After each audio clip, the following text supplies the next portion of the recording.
आगामी महापालिका निवडणुका महायुती म्हणून एकत्र लढू, माझाच्या मुलाखतीत नवनियुक्त भाजप प्रदेशाध्यक्ष रवींद्र चव्हाणांची ग्वाही.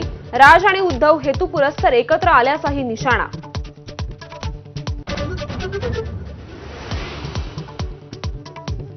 रोहित पवारांविरुद्ध ईडीकडून आरोपपत्र दाखल. 25,000 कोटींचा महाराष्ट्र राज्य सहकारी बँक घोटाळा प्रकरण.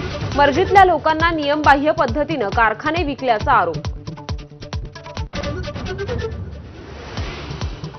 अहमदाबाद विमान दुर्घटनेचा प्राथमिक चौकशी अहवाल समोर. उड्डाणानंतर 3 सेकंदातच इंधन पुरवठा ठप्प झाल्यानं दुर्घटना. पायलट आणि सह पायलटच्या ऑडिओ संवादातून वास्तव समोर.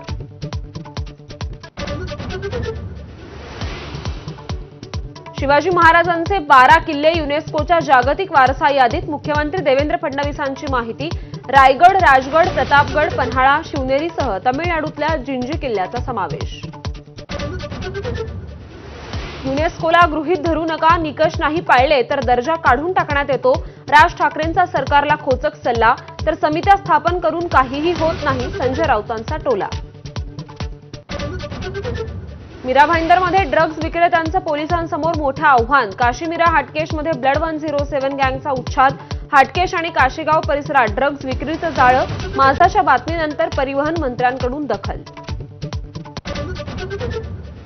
शिरसाटांच्या बॅगेत कपडे होते तर त्यांनी ती उघडून दाखवावी. शिरसाटांच्या स्पष्टीकरणावर संजय राऊतांचं आव्हान. फडणवीसांनी कारवाई करण्याचीही मागणी. बच्चू कडूंची 7/12 कोरा करा यात्रा सुरू. तर दुसरीकडे प्रहारच्या अकोला जिल्हाध्यक्षांकडून शेतकऱ्यांची फसवणूक केल्याचा आरोप. मिटकरींनी विधान परिषदेत वेधलं लक्ष. तर जयकुमार रावल यांच्याकडून एसआयटी चौकशीची घोषणा. राजे यशवंतराव होळकर योजनेचा बोजवारा उडवणाऱ्यांवर अखेर कारवाई होणार. जबाबदार अधिकाऱ्यांवर शिस्तभंगाच्या कारवाईचे आदेश. 2 शाळांची मान्यता रद्द. एबीपी माझाच्या दणक्यामुळे शाळेचा एका दिवसात कायापालट.